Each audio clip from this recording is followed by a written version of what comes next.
Bonjour et bienvenue dans cette masterclass Faire le point sur la préparation du DALF C2. Alors vous êtes peut-être déjà en train de préparer votre examen, vous avez fait des exercices, vous avez regardé des vidéos, vous écoutez des débats, vous lisez des articles de journaux et vous voudriez savoir à peu près où vous en êtes. Est-ce que vous êtes plutôt proche de l'examen ou est-ce que vous en êtes encore au début de votre préparation ? Ou alors vous n'êtes pas encore préparé, vous n'avez pas commencé à travailler sur votre examen et vous voudriez savoir là, maintenant, comment vous en êtes par rapport à cet examen du DALF C2. Alors si vous passez le DALF C1, cette vidéo est également faite pour vous. C'est à peu près les mêmes aptitudes qui vont être requises pour les deux examens à certaines différences de niveau. Mais globalement, vous pouvez vous en inspirer pour savoir où vous en êtes. Dans cette vidéo, je vais vous parler des aptitudes qui sont contrôlées lors de l'examen et que l'on va noter pour pouvoir vérifier si vous pouvez atteindre le diplôme du DALF C2 ou non. Et on va également voir les thèmes qui sont concernés dans les examens. Donc ça fait en tout 5 aspects de l'examen que l'on va discuter aujourd'hui dans cette masterclass et vous allez pouvoir vérifier où vous en êtes dans ces 5 aspects. Alors vous l'aurez compris, les 5 aspects, il y a la compréhension écrite, la compréhension orale, la production écrite et la production orale. Et le 5e, ce sont les thèmes sur lesquels vont venir s'appuyer les 4 premières aptitudes. Alors, dans cette masterclass, pour chaque secteur, je vais vous donner des outils, des éléments pour vous permettre de savoir si vous êtes plutôt avancé ou plutôt vers le début de votre préparation. Vous n'avez peut-être pas forcément un niveau identique dans chacune des aptitudes. À l'issue de cette masterclass, je voudrais que vous soyez capable de pouvoir évaluer plus ou moins là où vous en êtes. Alors bien sûr, vous n'aurez pas une note comme à l'examen, mais vous allez pouvoir sentir vous-même est-ce que vous êtes à l'aise ou pas et est-ce que là où vous vous sentez à l'aise, ça correspond vraiment à ce qu'on attend à l'examen. Alors on démarre avec la compréhension écrite. Alors ici c'est assez simple, si vous êtes capable de lire des journaux, alors je ne parle pas des journaux gratuits qu'on trouve dans le métro, mais je parle de journaux plus sérieux avec des analyses, des tribunes et des éditos. Et on va parler par exemple du Monde, du Figaro ou de Marianne par exemple. Ça, vous êtes quasiment sûr que vous allez retrouver les articles de ces journaux dans votre examen du DALF C2. Alors, savoir lire, pour savoir si on est proche du niveau C2, eh bien c'est assez simple. Quand vous lisez, vous avez normalement à l'examen environ 2000 mots de lecture à faire. Donc 2000 mots, vous prenez un mot sur 1000, c'est-à-dire 2 mots pour l'ensemble de l'examen. Et ces 2 mots, c'est des mots que vous ne comprenez pas et que vous devriez chercher dans le dictionnaire. Donc ça fait vraiment une proportion de 1 pour 1000. Si vous avez cette proportion, allez on va dire 2 ou 3 mots, hein, c'est pas précis, mais si vous avez cette proportion de mots que vous ne comprenez pas et que vous devez chercher dans le dictionnaire, et que tout le reste, vous le comprenez parfaitement, vous pouvez identifier tous les mots et les expliquer, vous êtes dans le top et vous êtes au niveau C2 vis-à-vis de la compréhension.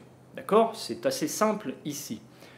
Maintenant, là on a vu vraiment le plus haut, mais un petit peu plus bas, il y a un niveau où il y a peut-être une dizaine, une quinzaine de mots que vous ne connaissez pas ou que vous ne comprenez pas, mais globalement, vous arrivez à comprendre le sens de la phrase ou du texte qui inclut ces mots que vous ne connaissez pas. Si vous êtes ici, vous êtes également dans le top niveau, alors pas le plus haut niveau, mais vous êtes quand même en tête et vous avez une compréhension qui est assez forte. Vous voyez, 10, 15 mots que vous ne connaissez pas ou que vous ne comprenez pas parfaitement, mais si vous réussissez quand même à comprendre le sens de la phrase, on est bon. Si vous allez plus bas, donc s'il y a vraiment des mots que vous ne connaissez pas et qui vous empêchent de comprendre le sens de la phrase, ici vous êtes à un niveau assez éloigné du niveau C2 et je vous conseille de travailler la lecture. C'est un travail qui est assez fastidieux et il faut aller chercher des mots dans le dictionnaire, parfois il y a des expressions qui sont assez complexes. Et là, il faut travailler. C'est le plus long à travailler d'ailleurs, la compréhension écrite. À partir de ces informations, vous êtes capable maintenant d'identifier à quel niveau vous en êtes. Est-ce que vous êtes plutôt au début ou est-ce que vous êtes plutôt proche du DALF C2? On aborde maintenant la compréhension orale. Alors la compréhension orale, ça va être normalement un débat d'une quinzaine de minutes que vous allez devoir écouter. Dans ce débat, il y a un thème qui est donné. Pour savoir déjà si vous êtes au début de votre apprentissage, si vous avez commencé, vous devez être normalement capable de comprendre le thème dont on parle. Si vous n'y êtes pas, alors là, il faut retourner au cours du DELF B1, voire du DELF A2. D'accord? Donc le thème, c'est la première chose. Je dois comprendre le thème dont il est question. Alors, le thème, c'est vraiment les thèmes du DALF. Ça va être par exemple la recherche spatiale, la famille, l'école. Voilà, c'est très simple, le thème général. Et dans ce thème, ce qui va être plus compliqué, ce qui va vous rapprocher du niveau C2, c'est que vous devez comprendre la question dont on parle. Est-ce que la famille, par exemple, la famille recomposée, est un modèle qui est intéressant pour les enfants? Voilà, ça pourrait être une question qui est posée. Alors il faut faire attention, dans le débat qui va être présenté au DALF C2, la question n'est jamais posée telle qu'elle, ou très rarement, et donc il va falloir la deviner. Et pour aller chercher cette question, c'est vraiment l'exercice de la compréhension. Donc ça vous donne déjà un premier élément. Est-ce que vous êtes capable de dégager la question de ce que vous avez entendu? Pour aller vraiment plus proche du DALF C2, vous allez devoir comprendre les opinions des différents intervenants. Si vous êtes capable de savoir qu'il y a une opinion qui va plutôt de ce côté et qu'il y a une autre opinion qui est plutôt de l'autre côté, que vous comprenez les arguments, ça c'est important. Il faut savoir non seulement l'opinion, mais également il faut pouvoir expliquer les arguments qui alimentent cette opinion. Si vous êtes capable de faire ça, normalement en compréhension orale, vous êtes bon pour le DALF C2. D'accord?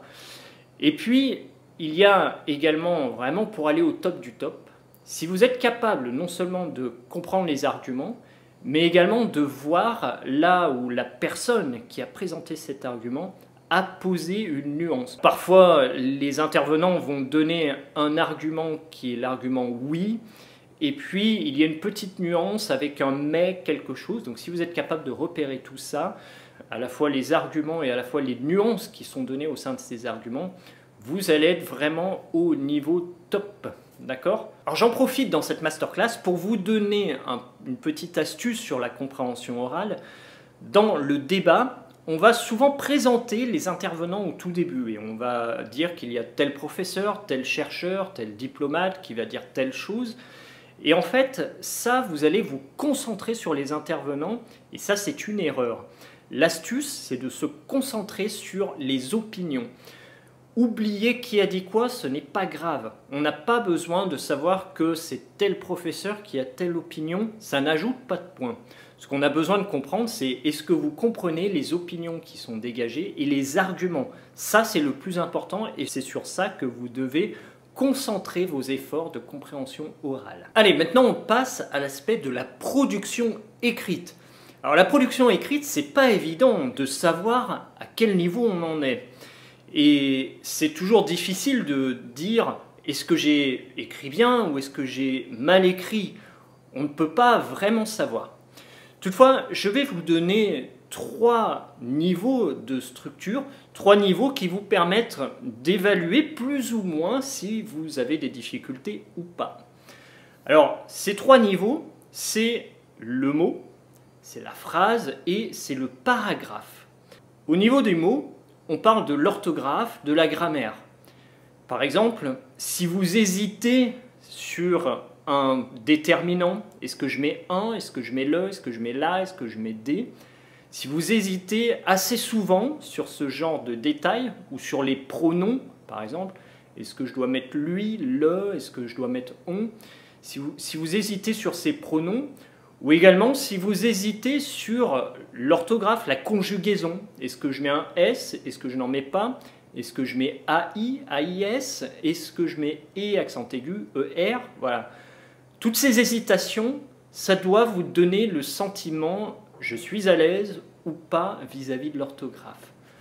Et si vous avez trop d'hésitation, ou si un professeur, mieux, vous a corrigé qu'il y a beaucoup d'erreurs, dans ce cas-là, vous pouvez vous dire qu'il y a un bagage grammatical qui vous manque et il va falloir travailler là-dessus vraiment de façon très forte parce que la grammaire au niveau du DALF C2, elle fait quand même partie intégrante de la note et on tolère quand même peu de fautes. Si vous allez en France, d'ailleurs si vous passez le niveau C2, si vous avez une intention soit d'aller en France, soit d'aller dans un pays francophone, ou au moins de travailler de façon plus resserrée avec un environnement français.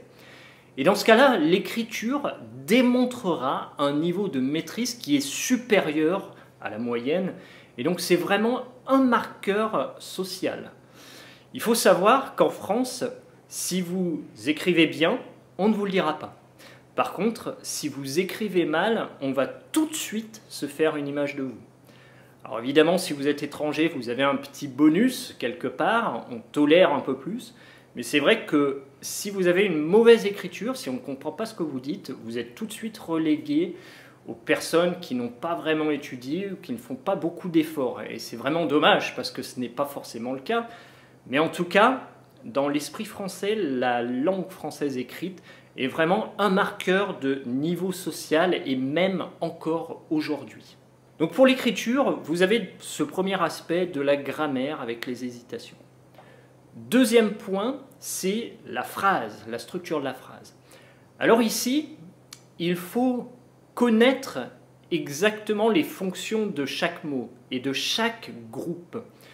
Donc quand vous prenez une phrase, ou plusieurs phrases, peu importe, mais quand vous allez analyser une phrase, est-ce que vous êtes capable de découper exactement à l'endroit où les groupes de mots s'arrêtent?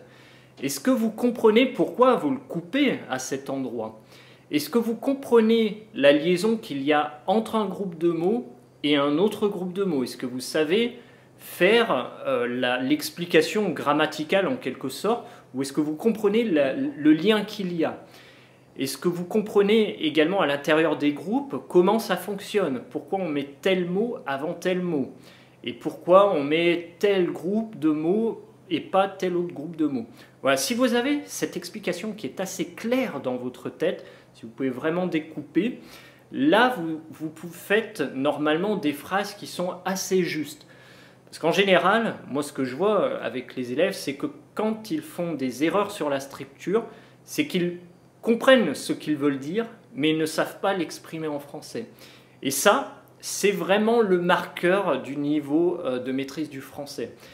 Et mon enseignement d'ailleurs se base assez fortement sur la structure de la phrase, parce que c'est une chose qui est difficile à maîtriser, mais une fois que vous le maîtrisez, je peux vous garantir, vous faites des textes qui sont logiques et qui convainquent n'importe qui.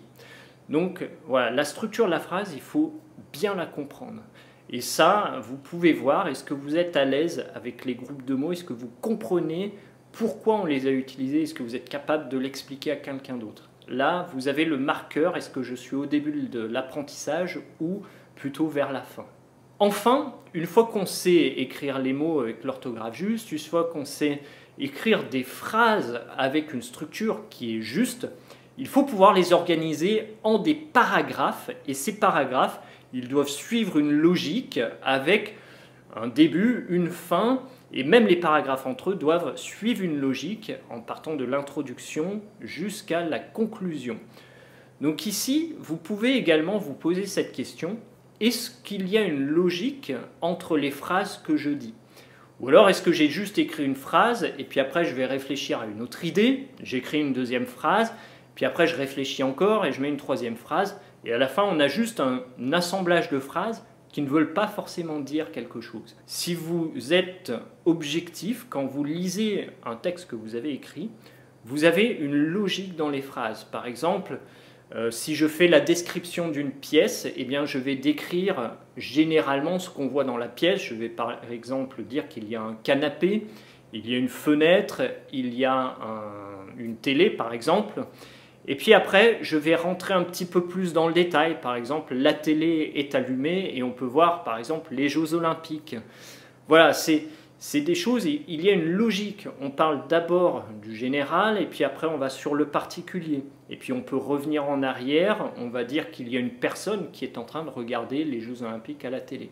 Donc voilà, il faut qu'il y ait une logique quelque part et c'est pas juste des idées qu'on met comme ça et on voit ce qui se passe. D'accord ? Donc soyez objectif quand vous vous relisez. Est-ce qu'il y a une certaine logique? Est-ce que c'est convaincant? Est-ce qu'on voit bien qu'il y a une situation initiale et qu'on arrive à un résultat, une opinion qui est donnée dans cet écrit?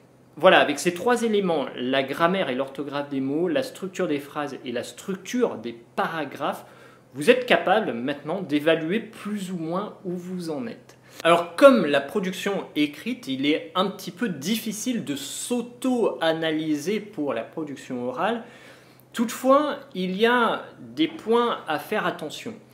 Donc, dans la production écrite, on est un petit peu plus tolérant vis-à-vis de la grammaire, vis-à-vis de l'orthographe et même vis-à-vis de la structure des phrases. Il y a une tolérance puisque on peut faire des pauses avec la voix, on peut allonger certains points, on peut réfléchir un petit peu, mais il faut faire attention, la production orale doit suivre un flux constant. Et ce flux constant, il peut y avoir des pauses à certains endroits, mais il faut quand même que ces pauses soient modérées et qu'elles ne soient pas trop longues. Autrement dit, si vous hésitez à chaque fois à dire une phrase, si vous interrompez en plein milieu en réfléchissant, bon, une fois ou deux, ça peut passer, mais si c'est à chaque phrase, vous pouvez vous dire que votre maîtrise de la production orale, elle est assez faible. D'accord ? Donc normalement, une production orale, alors ce ne sera pas de mon niveau, d'accord ? On tolère que vous êtes étranger, et donc il est normal que vous ayez des hésitations, que vous ayez certains mots qui se rajoutent ou certains mots qui manquent, ce n'est pas grave.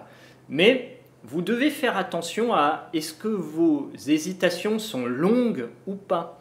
Si j'hésite comme ça et que je reprends, vous voyez, là c'est tolérable, il n'y a aucun problème. Maintenant, si j'hésite, alors je suis comme ça, qu'est-ce qu'il faut? Ah oui, il faut que je dise ça. Là, on comprend bien qu'il y a une grande différence. Donc, regardez au niveau des hésitations si vous pouvez maintenir le flux de parole, même avec des pauses. Attention, il faut faire des pauses. Si c'est le cas, dans ce cas-là, vous vous rapprochez du niveau C2. Et si ce n'est pas le cas, il va falloir travailler sur la production, pouvoir parler avec des Français et donner votre avis sur des choses. D'accord ? La production orale, elle s'assoit beaucoup sur vos connaissances de manière générale. Si vous avez l'habitude d'écouter les informations, si vous avez l'habitude de discuter de ce que vous avez entendu dans les informations, la production orale sera assez simple. Maintenant, si vous n'avez pas cette habitude ou si vous n'avez pas cette possibilité dans votre pays, là, vous allez avoir sans doute des problèmes au niveau de la production orale. Donc, c'est un aspect qu'il faudra rattraper pour l'examen. On va finir les aptitudes à avoir pour le DALS C2 avec la liste des thèmes.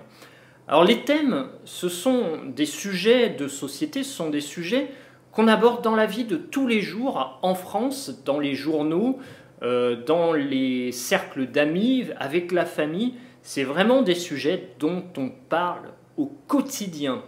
Alors c'est peut-être déjà des sujets que vous abordez également dans votre pays, mais c'est vrai que selon les cultures, il y a certains sujets qu'on aborde un peu moins ou un peu plus, ça dépend. En tout cas, la liste des sujets qu'il faut connaître et à laquelle il faut accorder de l'importance, je vais vous la donner juste après. Mais pour savoir si vous êtes à l'aise dans un des sujets, il y a un moyen assez simple, c'est de prendre le sujet tel quel et de se dire « Est-ce que je suis capable de trouver 3 questions transversales de ce sujet ?» Alors, je vous donne un petit exemple. Si je prends le thème de la famille, par exemple, eh bien, en réfléchissant assez rapidement, je peux trouver 3 questions. Alors, la première, par exemple, ça va être est-ce qu'il y a une équité de tâches ménagères entre les parents et les enfants, par exemple, vous voyez ? Le deuxième, ça pourrait être la famille recomposée. Donc, est-ce que le modèle de famille recomposée est une opportunité ou une difficulté pour les enfants, par exemple? D'accord? Et puis enfin, je pourrais dire, est-ce que les enfants doivent sortir le plus rapidement du foyer familial? Par exemple, est-ce qu'on attend d'avoir pile 18 ans pour quitter la famille et avoir son propre logement? Au contraire, est-ce qu'il vaut mieux attendre plus tard, 25 ans ou 30 ans? Je n'en sais rien. Voilà, c'est des questions qui me viennent tout de suite en réfléchissant à ce thème de la famille. Et vous pouvez vous poser cette question ou ces 3 questions sur chaque thème. Si vous êtes capable de sortir 3 questions, c'est que vous avez déjà culturellement acquis des éléments qui vous permettent de traiter ce sujet. Alors ce n'est pas la seule condition, d'accord, même si vous savez faire 3 questions sur chaque sujet, ce n'est pas la seule manière de savoir si vous êtes à l'aise dans les thèmes, mais c'est déjà un bon marqueur pour savoir est-ce que je suis à plus de la moitié ou à moins de la moitié, d'accord? Quand vous allez voir qu'il y a des sujets sur lesquels vous n'avez aucune idée, eh bien c'est des sujets que vous n'avez certainement jamais traités dans votre vie quotidienne, et c'est des sujets sur lesquels il va falloir apprendre un peu plus, d'accord? Alors je vous donne maintenant la liste des sujets qui sont traités au DALF C2. Alors on va avoir l'école, on va avoir la vie en société, on va avoir la famille, le monde du travail, les médias, le numérique. Alors souvent ces 2 rubriques elles vont assez bien ensemble, d'ailleurs les médias et le numérique. On va avoir l'environnement qui est un gros sujet, on va avoir la santé, la culture, les loisirs, la consommation, l'urbanisme, le progrès et les dangers de la science, d'accord, ça fait une rubrique assez importante, surtout avec l'intelligence artificielle, notamment en ce moment. On va avoir l'économie, le tourisme, les langues et la francophonie. Voilà, donc vous voyez, tous ces sujets, c'est vraiment le b.a.-ba, c'est tout ce que vous pouvez trouver au DALF C2. Alors évidemment, dans chaque sujet, vous allez avoir des sous-thèmes, et ces sous-thèmes, normalement, avec les questions dont j'ai parlé avant, les 3 questions, vous devez être capable de les retrouver, vous allez retomber dessus. Quoi qu'il arrive, vous avez sur ma chaîne YouTube d'importantes ressources, et je sors des vidéos régulièrement sur les thèmes pour que vous puissiez vous maintenir à jour à ce sujet. Alors maintenant, on a abordé pas mal de points, on a abordé pas mal de questions, mais vous avez sans doute des questions qui sont spécifiques à votre cas. Vous avez sans doute des problèmes que vous croyez insurmontables. Eh bien, je vous invite à me parler directement. Je vous invite à réserver un entretien avec moi. Cet entretien sera gratuit et vous avez le lien de mon agenda dans la description de cette vidéo si vous êtes sur YouTube ou directement sur la page de mon site internet si vous êtes sur le site. Dans cet entretien, je vais vous poser des questions bien précises pour pouvoir évaluer vos compétences et pour pouvoir vous-même vous faire prendre conscience de là où vous en êtes. Ça sera vraiment enrichissant et on verra également qu'est-ce qu'on peut mettre en place pour pouvoir améliorer sa préparation du DALF C2 et arriver jusqu'au jour de l'examen où on sera vraiment à l'aise pour le passer. Voilà, je vous invite à réserver un entretien et je vous dis à très bientôt dans une prochaine vidéo.